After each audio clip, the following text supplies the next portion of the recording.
नमस्ते दोस्तों। आज हम शुरू करेंगे some basic concept of chemistry के पार्ट 2 के बारे में। इससे पहले हम पार्ट 1 कंप्लीट कर चुके हैं। आज हम पार्ट 2 में matter and it's property and उसे कैसे मेजर करते हैं उसके बारे में समझेंगे। तो इसे शुरू करने से पहले मैं एक इम्पोर्टेंट बात बता देता हूँ। आप इसे पढ़ने से पहले कॉपी कलम पकड़ के उसे लिख लिख के ये वीडियो देखिए, जिससे कि आपको पूरे तरीके से ये वीडियो याद हो जाए। तो चलिए शुरू करते हैं हमारे मजेदार सफर को। क्या आपने कभी सोचा है कि क्यों कुछ चीज पानी पर तैरती है और कुछ डूब जाती है? जैसे एक सीप तो भारी भारी होता है ना, लेकिन तैरती है, जबकि एक छोटा सा नेल डूब जाता है। या फिर क्यों आइसबर्ग इतना बड़ा होता है जिस हाँ, लेकिन पानी पर तैरता है? और ये सब कैसे रिलेट करते हैं केमिस्ट्री से? आज हम इन्हीं सवालों को जवाब ढूंढेंगे जब हम मैटर की प्रॉपर्टी और उनके मेजरमेंट के बारे में बात करेंगे। लेकिन पहले एक स्मॉल सस्पेंस। क्या आप जानते हैं कि मैटर को मेजर करने का तर्क यह कैसे डेवलप हुआ और क्यों?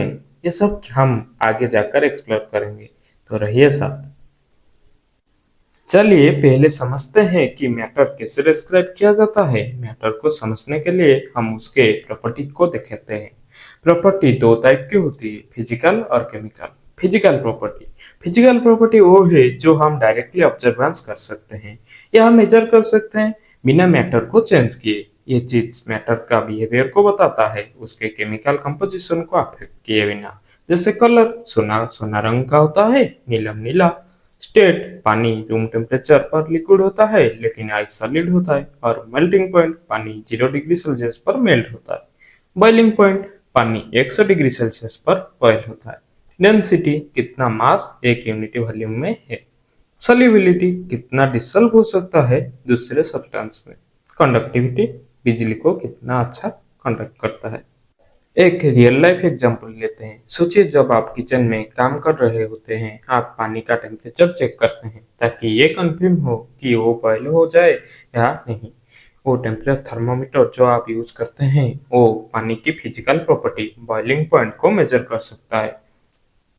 एक बार आर्किमेडिस एक ग्रीक साइंटिस्ट ने पानी में बैठे हुए नोटिस किया कि जब वो पानी में घुसते हैं पानी ओवरफ्लो होता है। उनसे उन्होंने रियलाइज किया कि हर ऑब्जेक्ट जो पानी में घुसता है उस पर आप थ्रस्ट फोर्स पड़ता है जो इक्वल होता है डिस्प्लेस्ड वाटर के वेट। इसीलिए अगर एक ऑब्जेक्ट का डेंसिटी पानी से कम है तो वो तैरता है, वरना वो डूब जाता है। तो अब केमिकल प्रॉपर्टी की बारी। तो ये वो प्रॉपर्टी है जो बताती है कि मैटर कैसे रिएक्ट करता है दूसरे सब्सटेंस के साथ। इन्हें देखने के लिए हमें केमिकल रिएक्शन करवाना पड़ता है। जैसे कंबस्टिबिलिटी, वुड जलती है, हाइड्रोजन ऑक्सीजन के साथ एक्सप्लोड करती है। Reactivity with acid, zinc HCl के साथ रिएक्ट करता है, हाइड्रोजन गैस प्रोड्यूस करती है। ऑक्सीडेशन, आयरन एयर और मॉइस्चर के साथ मिलकर रस्ट बन जाता है। टॉक्सिसिटी, कुछ सब्सटेंस पॉइजनियस होते हैं। क्या आपने कभी सोचा है कि जब आप अपने कार में पेट्रोल डालते हैं वो पेट्रोल कैसे बर्न हो जाता है? वो पेट्रोल की केमिकल प्रॉपर्टी कंबस्टिबिलिटी है जो उसको बर्न करने की एबिलिटी देती है। पर ये सब प्रॉपर्टी मेजर कैसे की जाती है और क्यों मेजर करना इतना इम्पोर्टेंट है, हम अभी देखते हैं। साइंस में सिर्फ देखना या बोलना काफी नहीं है, हमको एग्जैक्ट मेजरमेंट की जरूरत पड़ती है ताकि हम रिजल्ट को कंपेयर कर सके और एक्सपेरिमेंट को रिपीट कर सके। लेकिन पहले टाइम में मेजरमेंट का तरीका थोड़ा कंफ्यूजिंग था। Different country different unit use करती है थी। जैसे इंग्लैंड में इंचेस और फीट और फ्रांस में मीटर। इसे प्रॉब्लम हो रही थी कि साइंटिस्ट के बीच कम्युनिकेशन में। तो सोचिए अगर आपको अपने फ्रेंड को बताना हो कि आपकी हाइट कितनी है और आप इंचेस में बोलते हो लेकिन वो मीटर में अंडरस्टूड करता है, कंफ्यूजन हो जाएगा ना। एग्जैक्टली इसीलिए 1960 में general conference on weight and measures ने international system of units SI introduce किया। ये सिस्टम यूनिवर्सल है ताकि सब साइंटिस्ट सेम यूनिटी यूज करें। SI system the universal language. SI system में 7 बेस यूनिटी है। लेंथ जिसका यूनिटी मीटर होता है, सिंबल A। मास जिसका यूनिटी किलोग्राम होता है, सिंबल kg। टाइम उसका यूनिटी सेकंड होता है जिसका symbol S। Electric current unity ampere होता है, symbol A। Temperature unity kelvin होता है, सिंबल के। अमाउंट ऑफ सब्सटेंस यूनिटी मोल होता है, symbol MOL। Luminous intensity unity candela होता है, सिंबल CD। और इनके से डिराइव्ड यूनिट भी बन सकते हैं, जैसे Newton for force, joule for energy. Did you know that matter अब डिफाइन किया गया है डिस्टेंस लाइट ट्रेवल इन 1/299779245 इससे 1 मीटर डिफाइन किया जाएगा। हाँ, लाइट की स्पीड से। और किलोग्राम पहले एक स्टैंडर्ड सिलेंडर से डिफाइन था, लेकिन अब न्यू वे डेवलप हो रहे हैं। बस फंडामेंटल कांस्टेंट जैसे प्लैंक कांस्टेंट साइंस काफी एडवांस हो गया है। जब आप मार्केट में फ्रूट खरीदते हैं तो शॉपकीपर एक स्केल यूज करता है जो किलोग्राम में वेट मेजर करता है। यह एसआई यूनिट का प्रैक्टिकल यूज है।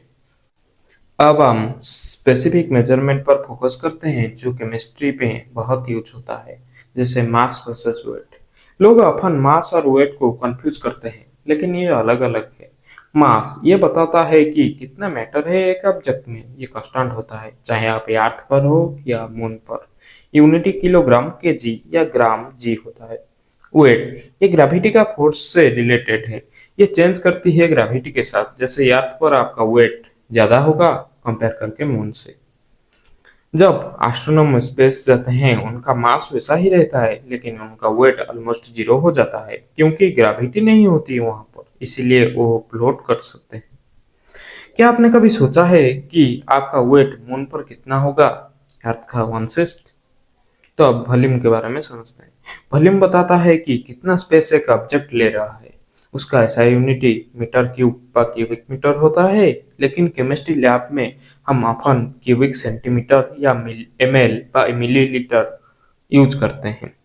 1 litre 1000 ml 1000 equal to 1000 centimetre cube के बराबर होता है। आप इसे समझने के लिए हमारा डायग्राम से देखिए। 1 सेंटीमीटर क्यूब का मतलब है ये जो वॉल्यूम होता है, लेंथ ब्रेथ हाइट। जैसे ही एक डाइस के जितना 1 सेंटीमीटर लेके आकर एक वॉल्यूम बनाएंगे, उसमें जितना पानी आएगा उसे कहते हैं 1 सेंटीमीटर क्यूब के वॉल्यूम में हमारा 1 ml ही पानी आएगा। इसे आप विजुअलाइज कर सकते हैं हमारे ये डायग्राम से जो एनसीईआरटी में दिया गया है। जब आप पानी की बोतल खरीदते हैं उस पर 500 ml लिखा होता है, वो वॉल्यूम बताता है। और जब आप लैब में एक्सपेरिमेंट करते हैं तो ग्रेजुएटेड सिलेंडर या पाइपलेट यूज होता है जो वॉल्यूम मेजर करने के लिए। अब जानते हैं डेंसिटी के बारे में। Density equal to mass by volume. यह बताता है कि एक ऑब्जेक्ट कितना हैवी है उसका साइज के हिसाब से। उसका ऐसा यूनिट केजी पर मीटर क्यूब होता है। केमिस्ट्री में ग्राम पर सेंटीमीटर क्यूब या ग्राम पर ml भी हम यूज करते हैं। पानी का डेंसिटी 1 ग्राम पर सेंटीमीटर क्यूब होता है, मतलब 1 सेंटीमीटर क्यूब पानी का मास 1 ग्राम होता है। लेड का डेंसिटी 11.3 ग्राम पर सेंटीमीटर क्यूब होता है, इसीलिए छोटा सा पीस भी बहुत हेवी होता है। क्या आप जानते हैं कि शिप कैसे तैरती है जबकि वो स्टील से बनी होती है और स्टील का डेंसिटी पानी से भी ज्यादा होता है? हम अभी बताते हैं।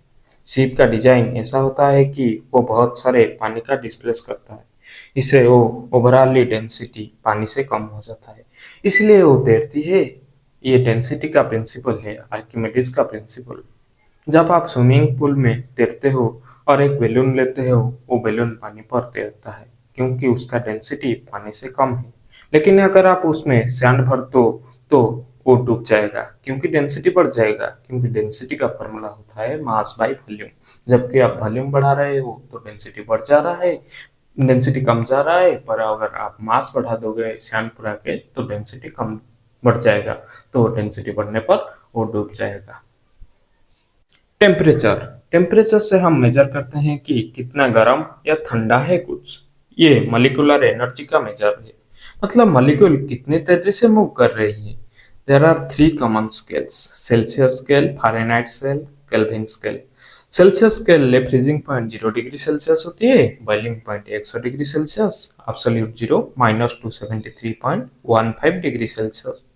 पर फ़ारेनहाइट स्केल में फ्रीजिंग पॉइंट 32 डिग्री फ़ारेनहाइट होता है वाटर का, बॉइलिंग पॉइंट वाटर का 212 डिग्री फ़ारेनहाइट होता है, एब्सोल्यूट जीरो -459.67 डिग्री फ़ारेनहाइट होती है।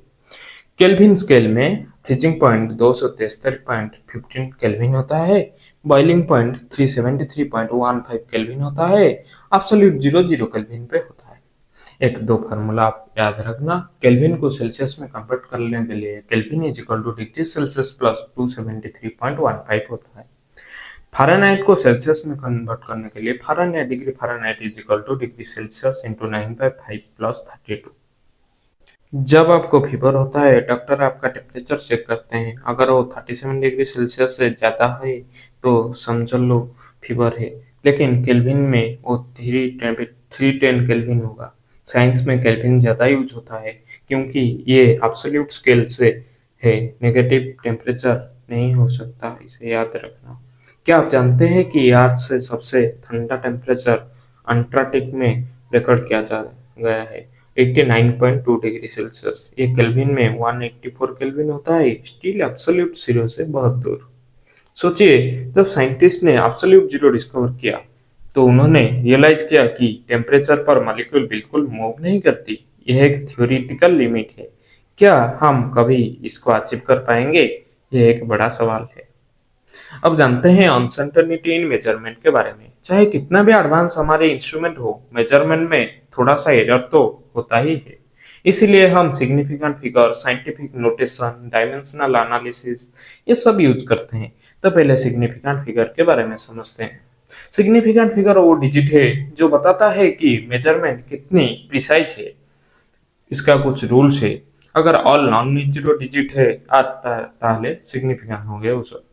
अगर zeros between non-zero digit तो significant होंगे, और leading zeros are not significant, telling zeros in decimal number are significant। जैसे कि एग्जाम्पल से समझते हैं, 123 123 has 3 significant figure, while 0.00123 has 3 significant figure, 123.0 has 4 significant figure, 100 has 1 significant figure, while 100.0 has 4 significant figure, 100.00 has 5 significant figure, 100 point has 3 significant figure।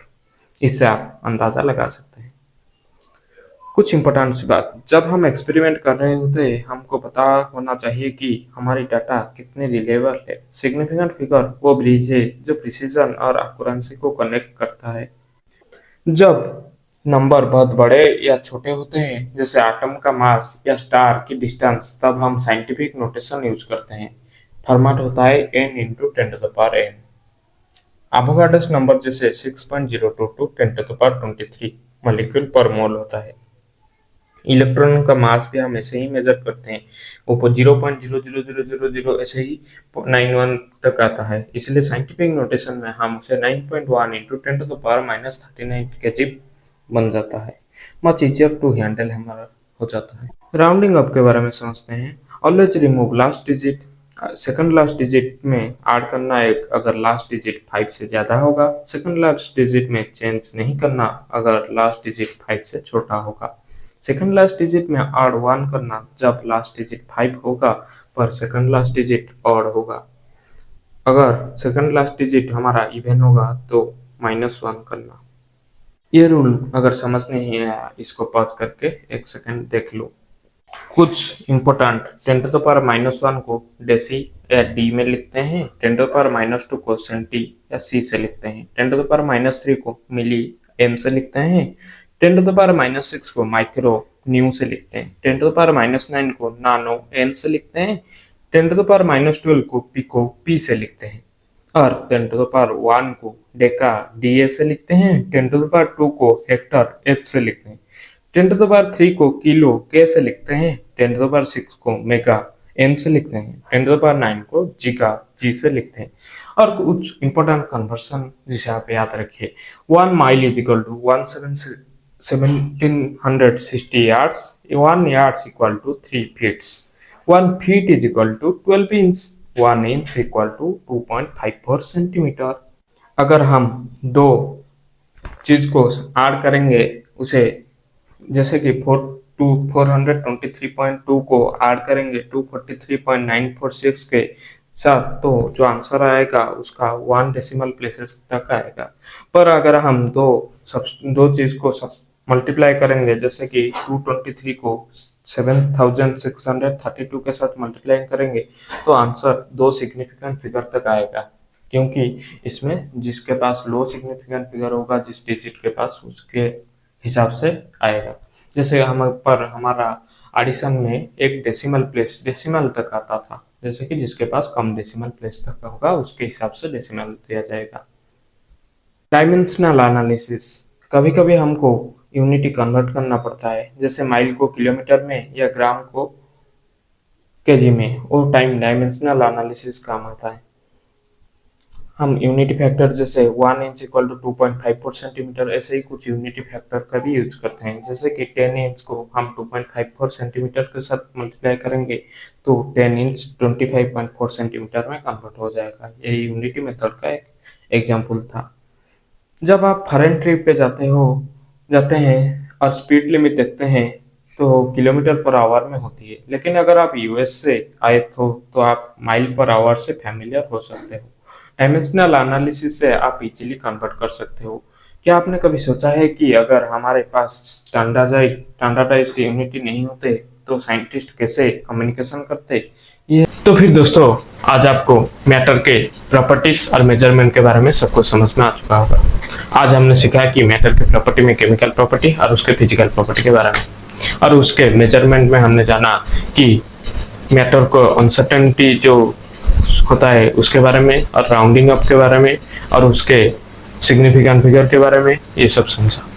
अगर matter के property और measurement यही खत्म नहीं होते, उसके और भी वीडियो आएंगे और भी कुछ डेप्थ में, तो इसको हम फ्यूचर में कवर करेंगे। तो आपका आंसर जो शिप डूबता है, शिप क्यों फंसता है और एक नेल क्यों डूब जाता है, ये आपको मिल चुका होगा।